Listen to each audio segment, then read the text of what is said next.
Boa noite, pessoal. Cláudia Imperador falando. Estou de volta aqui para falar para vocês hoje sobre um assunto polêmico, mas muito utilizado no nosso dia a dia, que é sobre a regularização dos bens do falecido.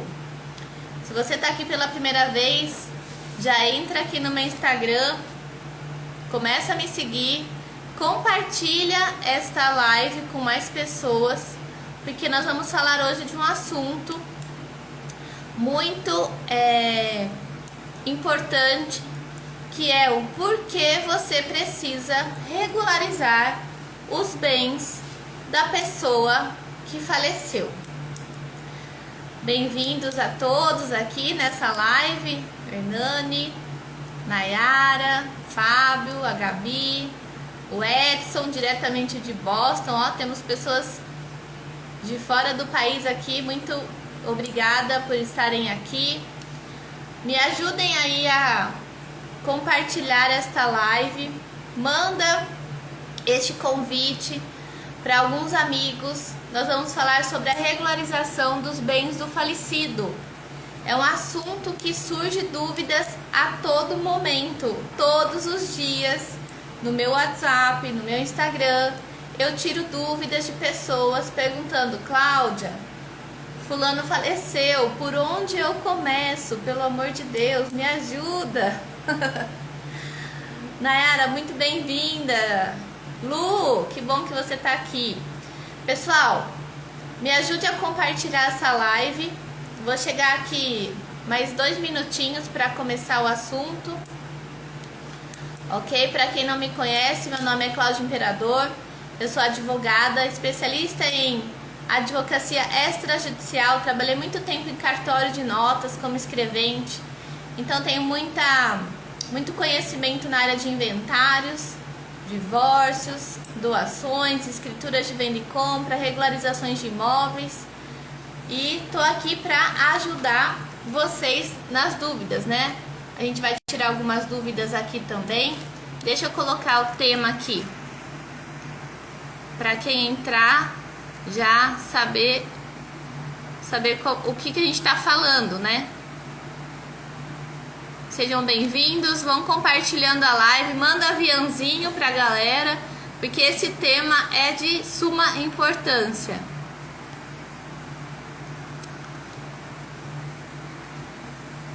Regularização dos bens do falecido. Quem nunca, né? Se você ainda não teve esse assunto na sua família, é fato que um dia ocorrerá. Bom, a gente já tá com um pessoal legal aqui.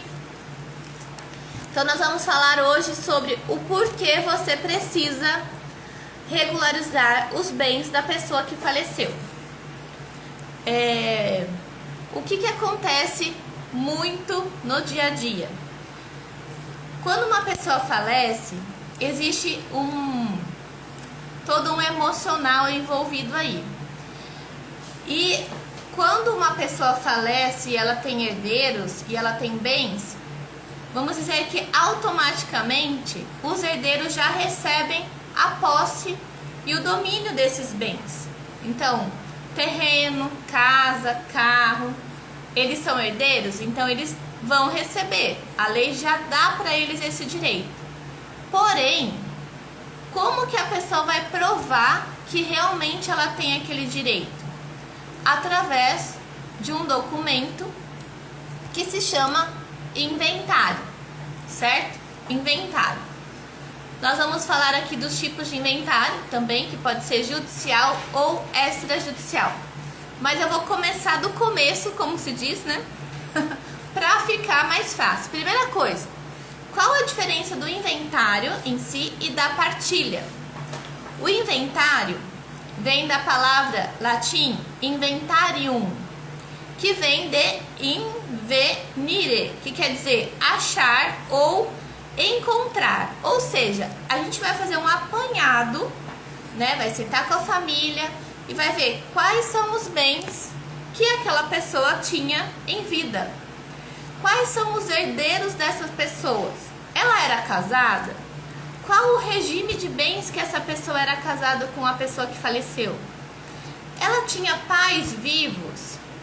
Ela deixou testamento, que é a última vontade, né? Ou seja, ela queria deixar alguns bens para outras pessoas ou para os próprios herdeiros, deixar algo a mais, né? Para uma pessoa que não é um herdeiro necessário. Então, todos esses detalhes vão ser levantados no inventário. É como se fosse juntar as peças de um quebra-cabeça. Quando a pessoa falece, os bens dela se tornam um espólio. O que é o espólio? É o todo dos bens. Então lá tem os saldos nas contas bancárias, tem de repente cotas de empresas que a pessoa era sócia, tem armas de fogo, que se a pessoa tinha, né, porte de arma. O que mais, Cláudia? Carros, né, veículos, barcos, né, aviões, helicóptero, né, tem gente que tem todos esses tipos de bens. Então, tudo isso tem que entrar no inventário. E se a pessoa era casada na comunhão universal de bens, os bens que também estavam no nome do cônjuge tem que constar nesse inventário, porque tudo, nesse caso, vai comunicar. Ok? Vocês estão me ouvindo bem? Me dá um feedback, por gentileza, se a imagem e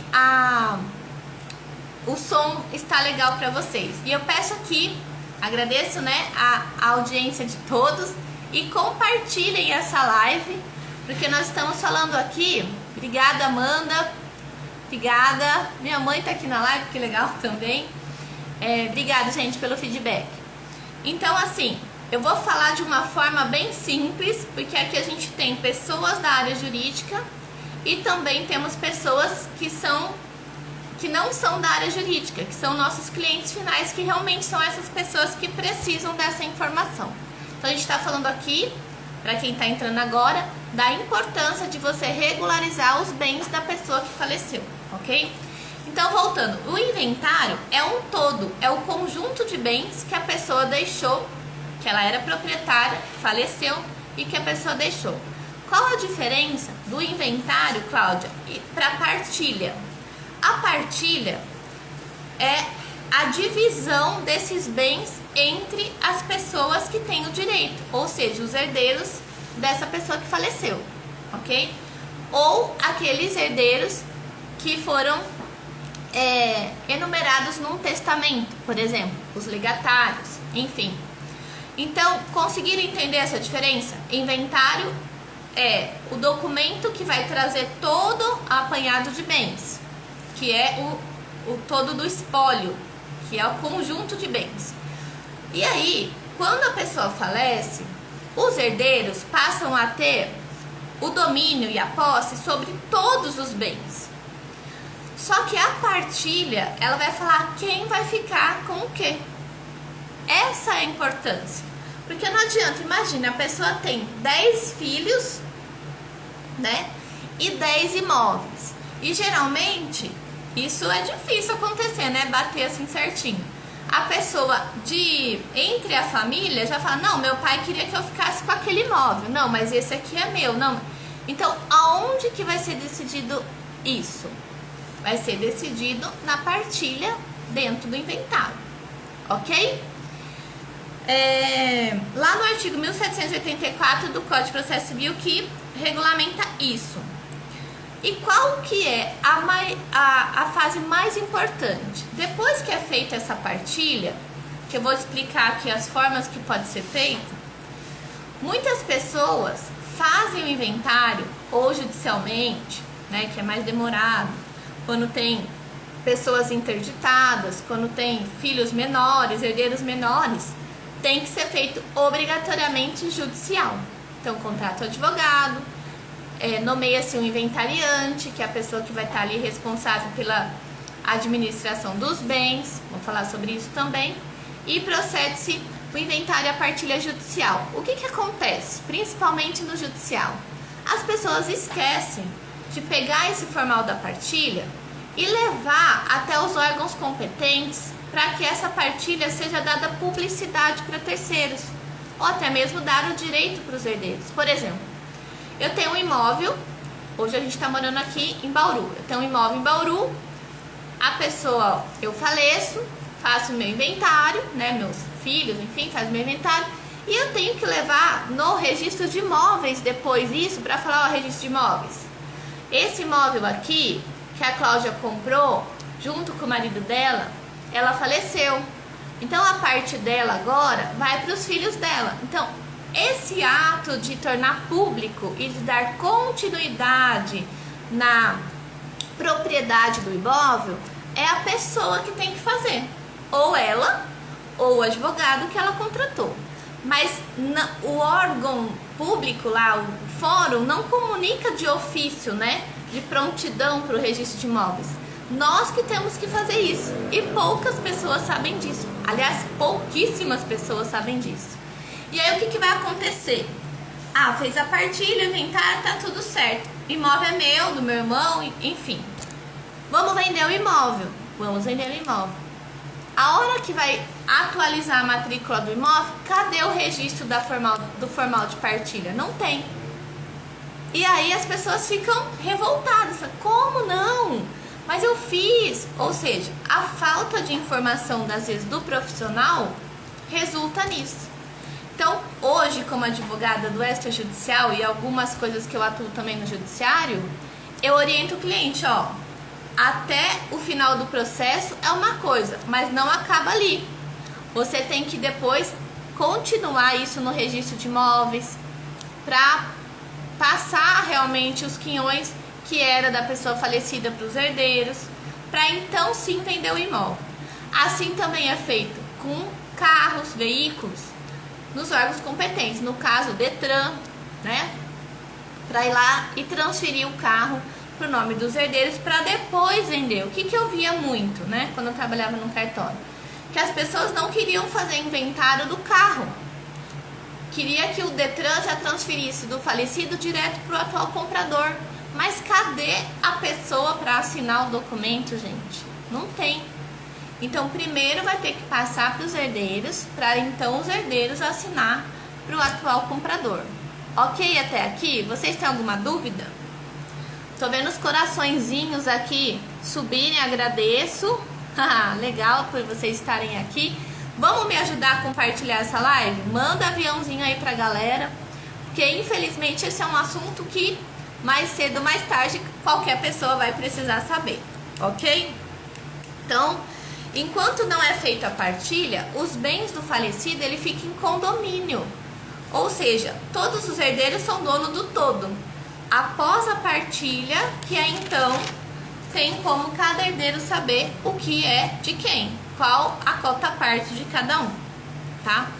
E o que as pessoas têm que prestar muita atenção é, principalmente com imóveis, é analisar a matrícula do imóvel, aquela do registro de imóveis, para ver se o título aquisitivo do imóvel, quando ele comprou o imóvel, se é um contrato particular e ele não levou a registro, se fez a escritura e não levou a registro, se o que foi registrado foi só um compromisso de compra e venda. Eu tô com um caso assim, que o casal comprou, mas não foi por escritura, foi um contrato particular de promessa de compra e venda. Então, os anteriores, né, os que venderam para esse meu cliente que faleceu, teriam que ainda outorgar a escritura definitiva para ele, para então depois ele conseguir vender isso. Então nós vamos partilhar o que? Os direitos do contrato, que já estão registrados lá no registro de imóveis, mas depois a gente vai ter que verificar, aquele que vendeu tá vivo? Consegue outorgar a escritura definitiva? Ou a gente vai ter que partir para uma adjudicação compulsória, se tiver o comprovante de pagamento, que agora a gente também pode fazer extrajudicialmente.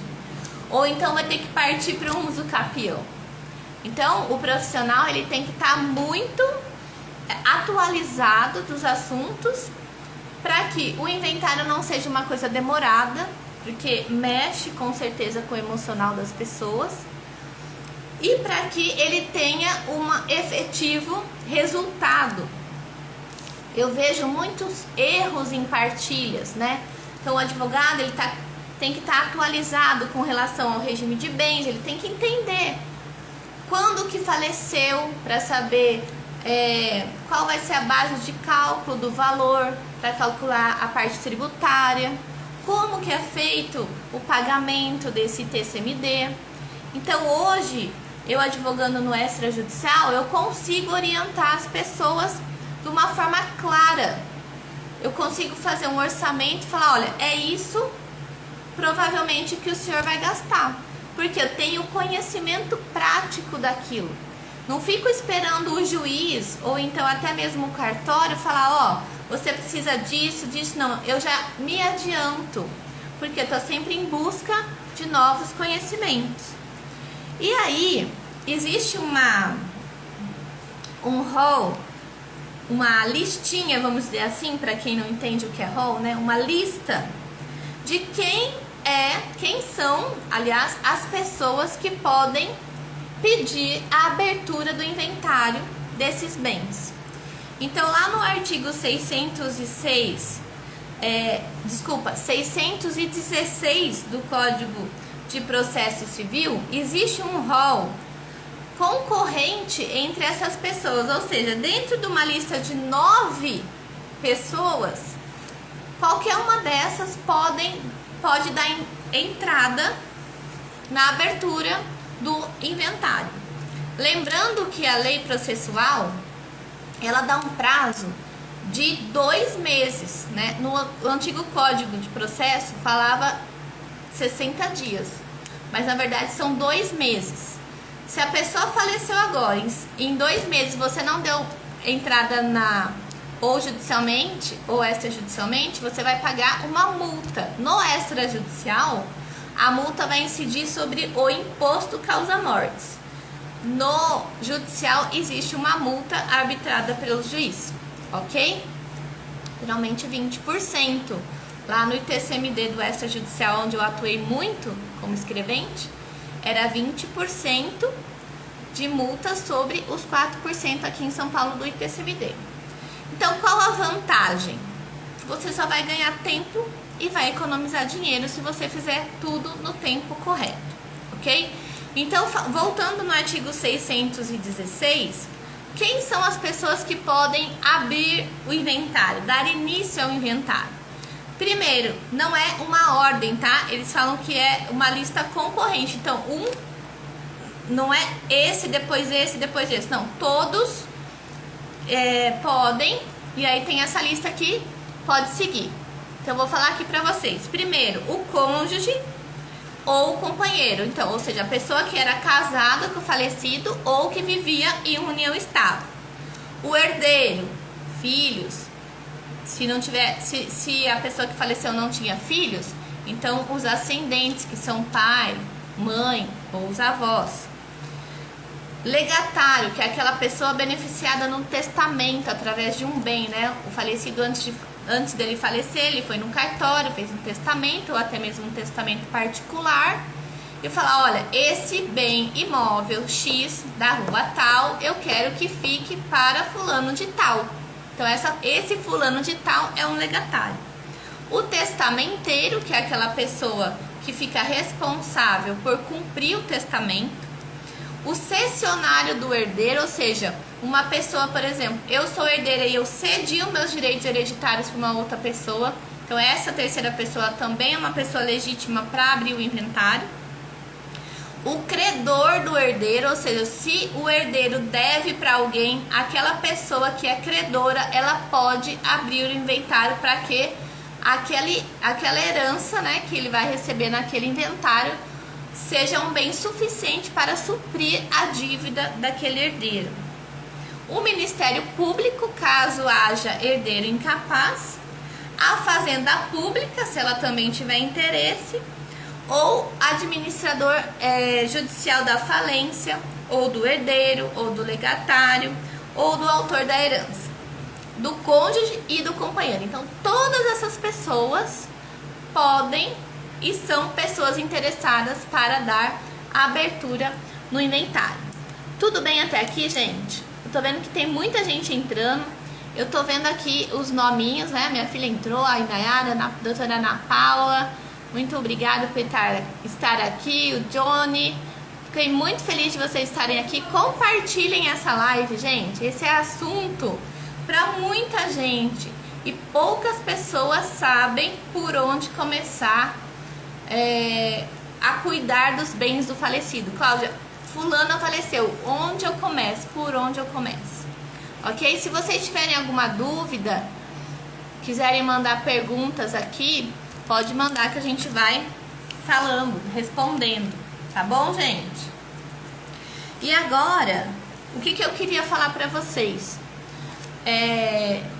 Um dos motivos mais importantes para que você regularize o imóvel é que, vou falar mais do imóvel porque ele está mais inserido no mercado, né? E é valorizado diariamente. Os bens móveis, né? Carros, motos também. Por que é bom você, na hora certa, regularizar? É um assunto chato, porque quando você perde um ente querido, fica aquele climão, né? Falar, não quero mexer com isso, vou começar a chorar. Aí tem aquelas brigas de irmão, que um não olha pro outro, enfim. Mas por mais sacrificante que seja o assunto, quanto mais rápido você resolver, menos dor de cabeça você vai ter lá na frente. Isso eu garanto. Foram quase 8 anos trabalhando em cartório de notas, trabalhando com inventário, e eu sempre orientei os clientes: não fuja da responsabilidade, porque a maioria das pessoas querem receber a herança, mas antes de você receber uma herança, ela já é sua, ela é gratuita, entre aspas. Você pode renunciar, você pode falar, não quero a herança, mas querendo ou não, a lei já te dá a herança, ok? E aí às vezes as pessoas só querem receber o bônus, que é o din-din, que são os bens. Mas todo bônus existe um ônus antes. E infelizmente você vai ter que passar por essa etapa. Não tem como pular esse degrau. Por isso que é muito importante você contratar profissionais que tenham o conhecimento, que sabem a linguagem tanto do extrajudicial como do judicial, para que a pessoa mostre para você aonde é mais viável você ingressar com o inventário.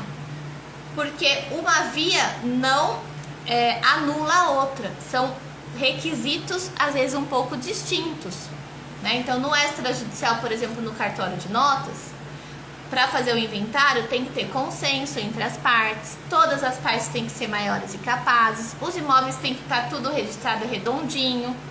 Se não tiver contrato, por exemplo, às vezes é um imóvel que a pessoa invadiu e nunca regularizou.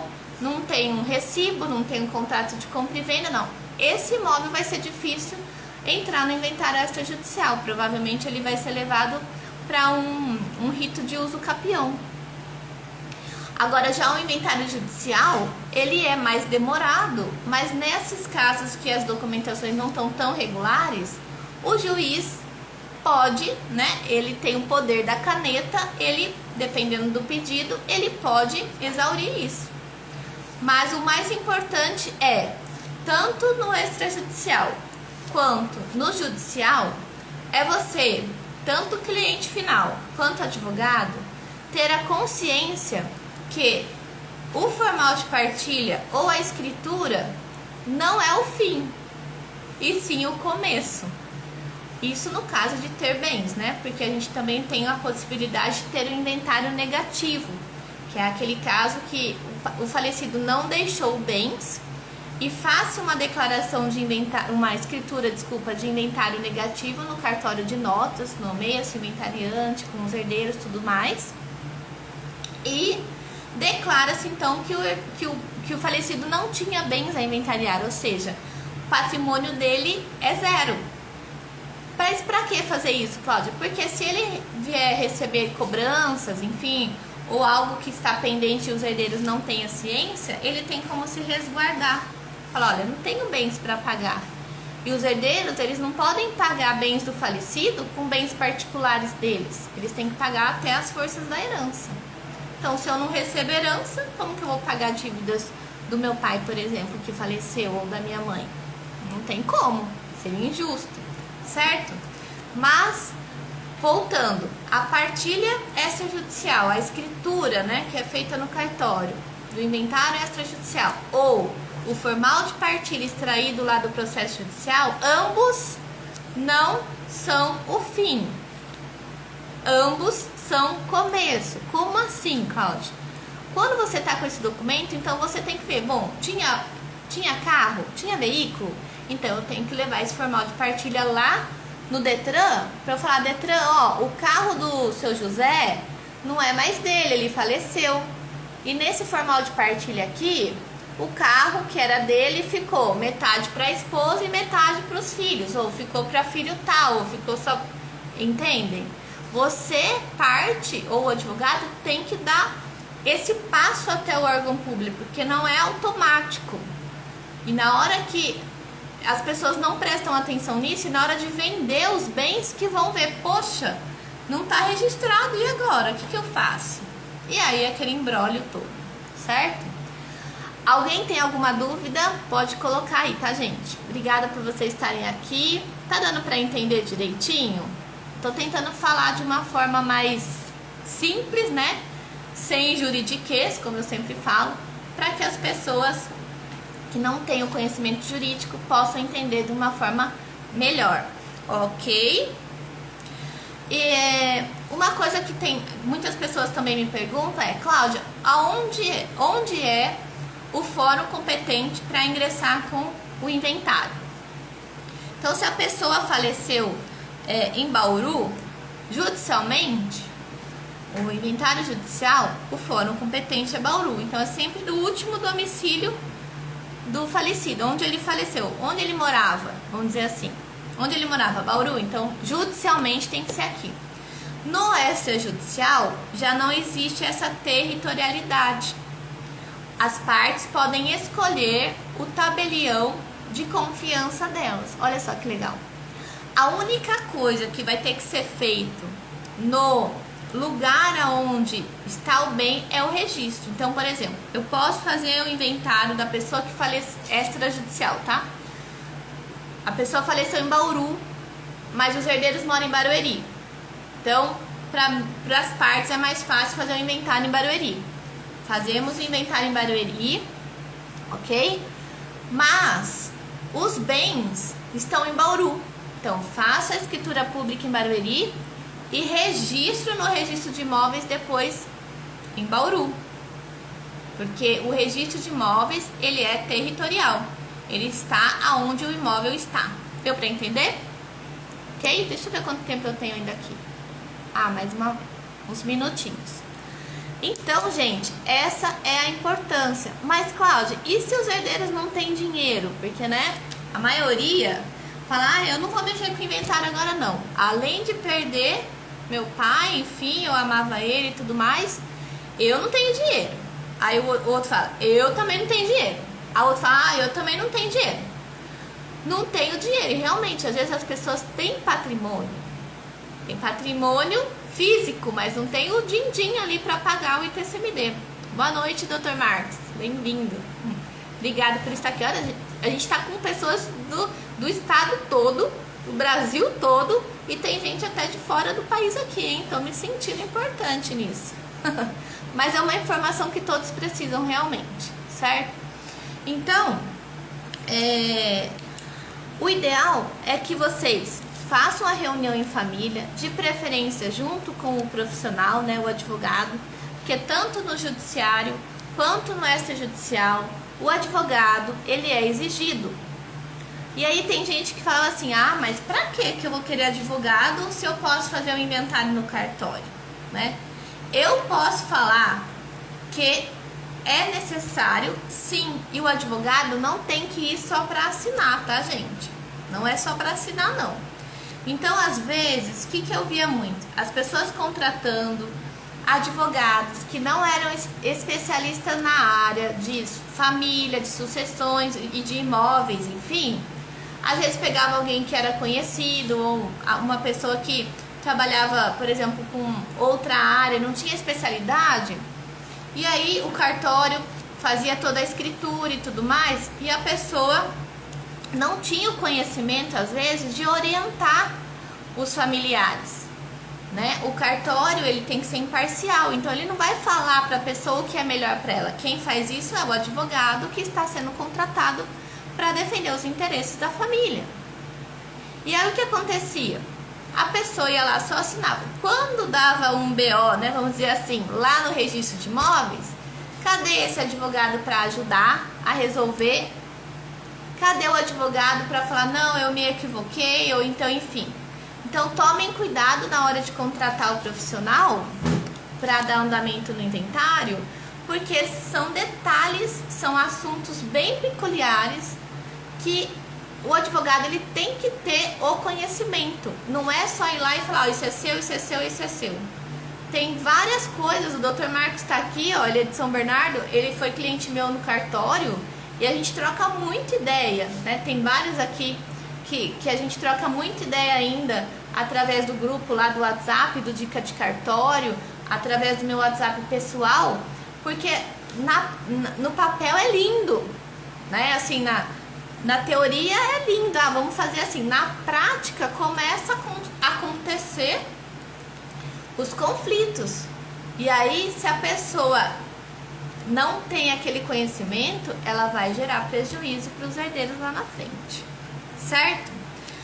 Outra coisa que eu queria falar aqui para vocês é a possibilidade de fazer este inventário através dos meios digitais. Como assim, Cláudia? Eu entro lá e faço tudo sozinho? Não é bem assim. Então, no caso do inventário extrajudicial, a lei exige a presença do advogado. Não é só a presença lá na hora de assinar, é o advogado envolvido com as partes, com a família, e eu defendo a tese de que o advogado ele tem que ser parceiro. O que eu digo assim, não estou falando indicação, eu estou dizendo que o advogado do extrajudicial ele tem que entender a linguagem do cartório para que o cliente seja beneficiado. Então tem que ser um trabalho em conjunto, é uma equipe, cartório, tabelião, registrador, advogado e as partes. Entende?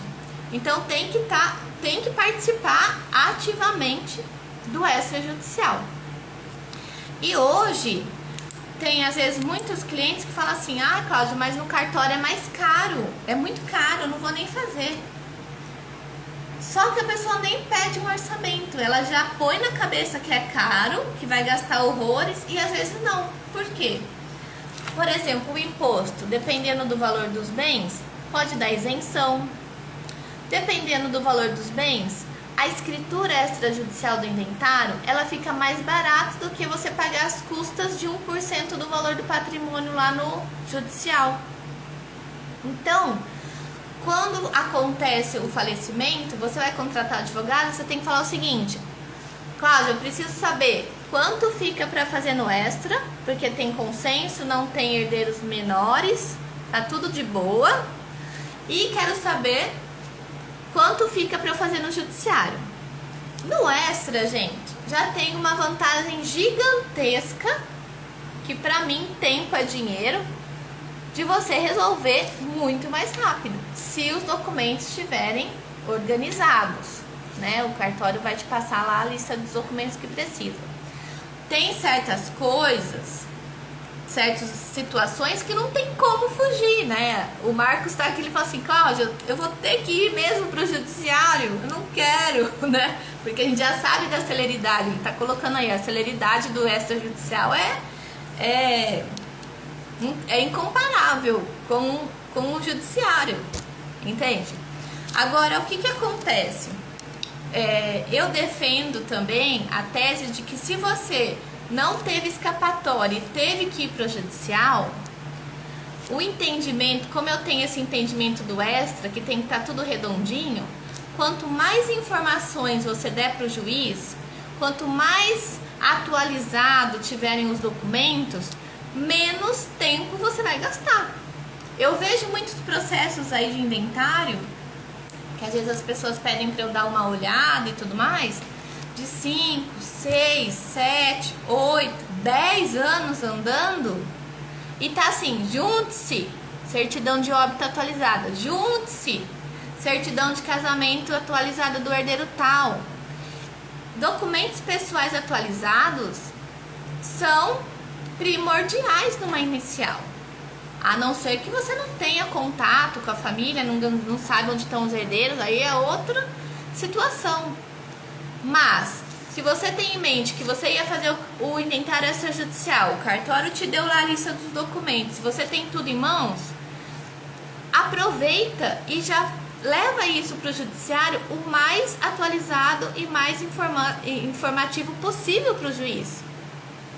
Porque às vezes isso vai, às vezes não, totalmente, né? Certeza de que isso vai agilizar o seu processo. Que cada vez que o juiz manifesta, 10, 15, dependendo do fórum, um mês para ele falar, ó, isso aqui tá ok, mas tá faltando isso. Nem que você demore um pouquinho para distribuir a ação, lógico, né? Respeitando aí o prazo para o cliente não ser prejudicado com relação à multa, vale a pena você já iniciar um processo mais robusto, com mais documentos detalhados, porque às vezes a gente reclama do judiciário, a gente reclama do cartório, porque o cartório não anda, ou não tá lá com o meu documento e não anda, porque o juiz não... Mas às vezes o próprio advogado que não tinha o conhecimento de entregar o documento da forma correta. Então digitaliza bonitinho, manda os documentos legíveis. Tudo isso vai facilitar. Imagina que o escrevente, ele vai transpor todos os dados dos documentos que você entrega no cartório para o computador, digitando um a um. Não é um robô que coloca. Então quanto mais atual tiver, melhor. Então às vezes, o que acontece muito? Na época do falecimento, vamos supor que a pessoa faleceu lá em 2010. O herdeiro João era casado com a Maria. Mas hoje, quando eles deram entrada no inventário, né, 10 anos depois, o João já não é mais casado com a Maria. O João divorciou e casou com a Sara. Mas o causa-mortes, ele remete à data do óbito. Então eu tenho que falar, juiz, quando o seu José faleceu, o herdeiro João era casado com a Maria. No meio do processo aí que demorou para ingressar, ele divorciou da Maria e agora casou com a Sara. Então eu vou ter que juntar. Não adianta só contar a história, eu tenho que comprovar. Juntar a certidão de casamento lá do João casado com a Maria, com a averbação do divórcio, e juntar novamente a certidão de casamento atualizada desse segundo casamento. Por quê, Cláudia? Mas juiz é curioso, né? Não é questão de curioso, é para saber se aquela cônjuge que ele tinha no primeiro casamento, dependendo do regime de bens, tem direito à herança ou não. E essa atual, numa futura venda, precisa assinar essa herança que ele recebeu ou não? E quem que vai questionar? O registro de imóveis, quando você for registrar o formal da partilha. Ele vai querer saber, mas esse cara aqui era casado com quem? Não adianta só falar casado, tem que falar com quem, quando casou, qual o regime de bens. Então tudo isso facilita na hora dos herdeiros colocarem os bens à venda. Porque dificilmente os herdeiros vão querer ficar com aquele patrimônio só administrando. Né? É difícil, porque às vezes as pessoas precisam do dinheiro para pagar as custas do velório, enfim, dívidas que o herdeiro deixou. Então a primeira coisa que a pessoa vai, eu quero a minha parte e o que não me interessa eu quero vender. Mas o bem tá ideal para vender, ele tá redondinho. Caiu uma pena aqui, gente. O que acontece? Coisas do home office, né? O que acontece? Eu vejo muita gente falar assim, não vou fazer inventário não, quem comprar que se vire. Isso dá uma dor de cabeça, não só para quem tá comprando. Não só para quem tá comprando. Para quem tá vendendo também, porque nesse meio, se outra pessoa falece, é outra família que tá entrando ali para herdar esse bem, entende? Então assim, passo a passo, princípio da continuidade registral. Faleceu, não adianta fugir da responsabilidade, vai ter que fazer o inventário, agora ou depois. Eu tô com um caso que a pessoa faleceu em 1981, tem noção que foi o ano que eu nasci, já revelei minha idade aqui, não tem problema com isso não. 1981, gente. E agora, né, anos depois, o povo fala assim, não, o pai morreu, não vou fazer inventário agora não, tem dinheiro, vão esperar a mãe morrer. Aí numa dessa, o filho morre antes. Aí vem o cônjuge do filho, o herdeiro do filho, que é o neto. Ah, quero a minha parte aí. Tá tudo embolado. Vira aquele furdunço que a gente já sabe qual que é. Assunto de Natal e Ano Novo. Entendem? Vocês estão com alguma dúvida aí, gente? Interage comigo aí.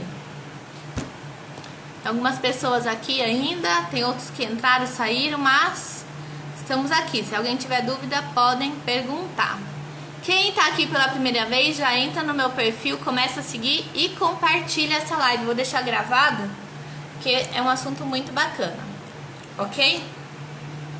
Então eu tava falando aqui da questão também de vocês poderem fazer a escritura através da plataforma do e-notariado. O que acontece hoje em dia com o mundo digital, né?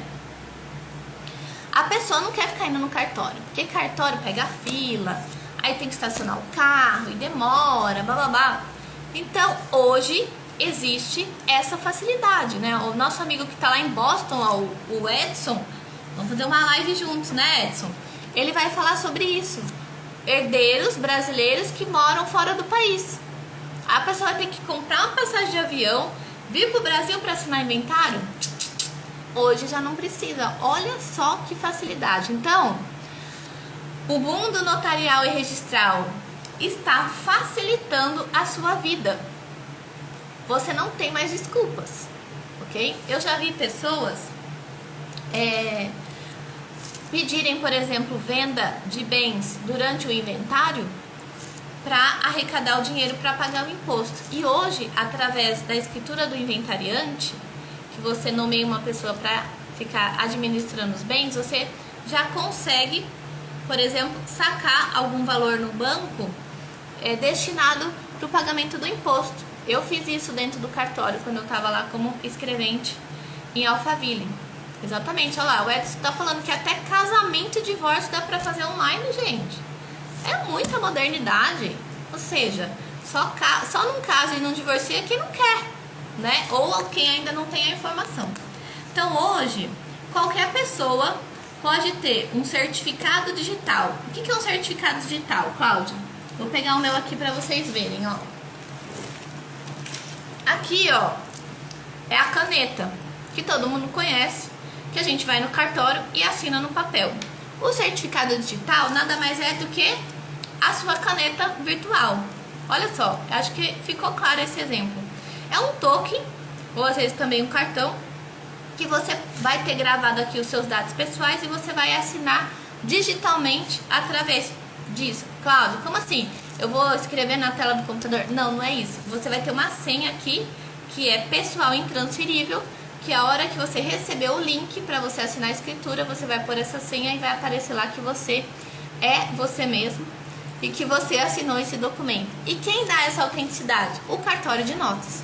Então hoje todos os cartórios de notas, eles estão aptos a emitir o certificado notarial. Notarizado, né? Alguns falam notarial, outros notarizado. Para quê? Para que eu estou aqui em Bauru, eu sou advogada, aqui em Bauru, eu posso ter cliente em Barueri, em São Paulo, na Bahia, onde eu quiser, e a gente pode fazer essa escritura online. Todos vão receber a minuta através do cartório, através do e-mail, vão dar ciência nessa minuta do inventário. Depois vai ser feita uma videoconferência igual essa vídeo que eu estou fazendo aqui, através dessa plataforma do e-notariado. Vão dar ciência ao ato e o tabelião vai lavrar. E você vai receber no seu e-mail ou no seu celular o link para você assinar essa escritura. Tem noção? É muita modernidade, gente. É muita modernidade. Então, assim, o mundo extrajudicial, ele só vem para facilitar. Tem muitas pessoas que entendem ou têm a opinião de que o extrajudicial veio roubar, entre aspas, o trabalho do advogado judicial. E é o contrário. Na verdade, o extrajudicial, ele vem para agregar mais trabalho à advocacia, né? Principalmente pessoas que são recém-formadas. É uma área muito bacana mesmo, ok?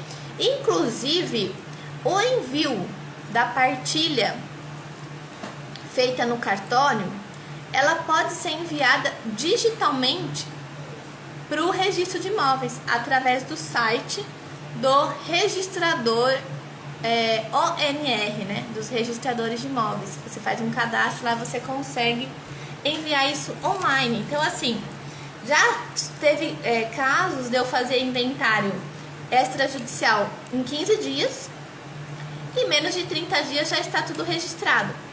Qual é a vantagem do registro online? Como é uma plataforma só, se você tem 10 imóveis, você pode dar entrada com a mesma escritura digital em todos os cartórios. Vamos supor que são 10 imóveis e um em cada cartório de registro. Você dá entrada ao mesmo tempo nos 10.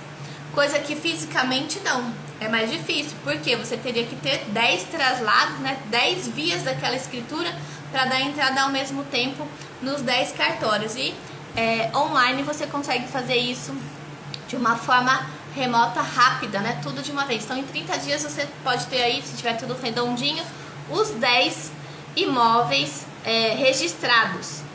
Certo, gente? Alguma pergunta? Deixa eu pegar minha água aqui, só um minutinho.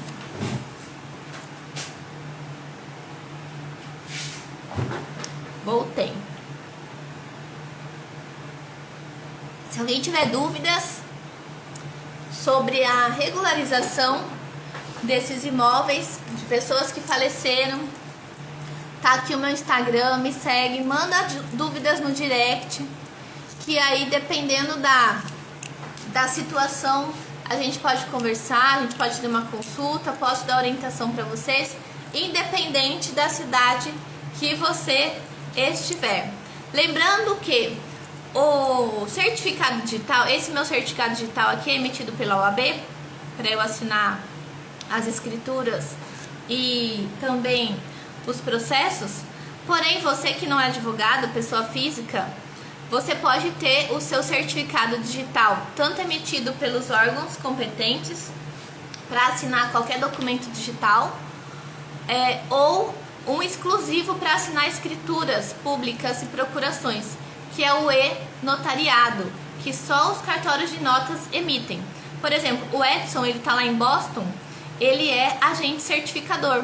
Então, ele pode emitir certificado digital para quem mora lá, porém, ele não é um cartório. Então, alguns atos, esse certificado digital não vai funcionar. Aliás, o e-notariado só funciona para escritura pública e procurações. O certificado digital, por exemplo, que o Edson emite, que é da CertSign, ele pode assinar qualquer tipo de documento, tanto as escrituras como os contratos particulares. Isso, da ICP Brasil. Obrigado, Edson, por me lembrar. Mais um detalhe que eu queria falar para vocês é que a plataforma do e-notariado, ela tá vindo com muitas novidades, Uma coisa que poucas pessoas também sabem é que você pode reconhecer firma de documentos particulares assinados digitalmente através dessa plataforma, que o e-note assina, tá? Então, por exemplo, eu faço um contrato de honorários, ou um contrato de compra e venda, ou um contrato de locação com alguma pessoa. Esse documento é feito no Word, depois ele é transferido para o PDF. Eu assino digitalmente esse documento, a pessoa também assina digitalmente.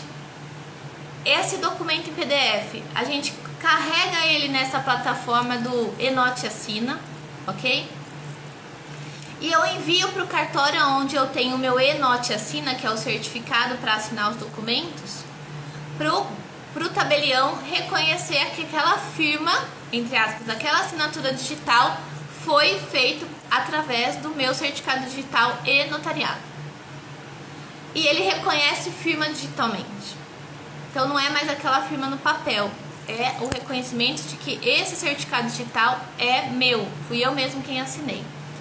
E qual a vantagem, por exemplo, de você ter um Enote Assina do que, por exemplo, aqueles aplicativos, por exemplo, o DocSign?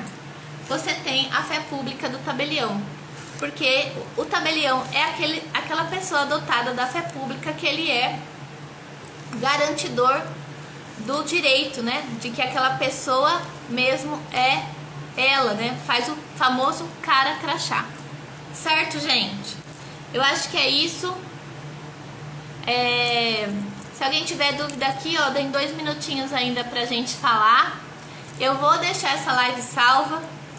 Qualquer dúvida vocês me chamam no direct, tá? Minhas redes sociais, aí Instagram. Se inscrevam no meu canal do YouTube. Vocês colocam lá no YouTube Cláudia Imperador, dica de cartório. Vamos divulgar. Me ajudem a divulgar o meu YouTube, que tem informações valiosíssimas.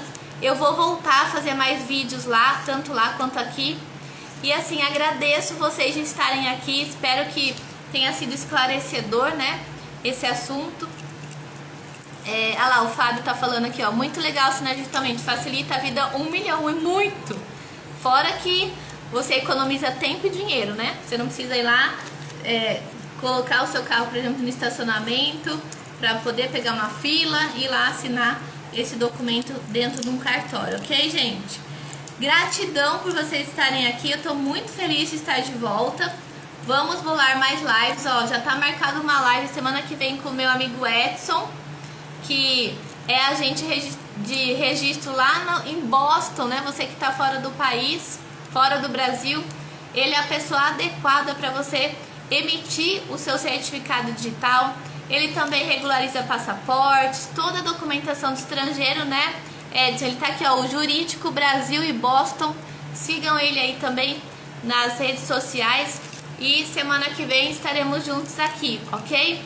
Então, um forte abraço para você, uma ótima noite. Obrigado por estar aqui. Vou deixar a live salva. Deixe seu comentário aqui na live, a hora que eu salvar, o que você achou. Se você tiver alguma dúvida, pode perguntar que eu respondo a todos, tá bom? Todos e todas. Um beijo no coração, fiquem com Deus e até a próxima. Tchau, tchau, galera.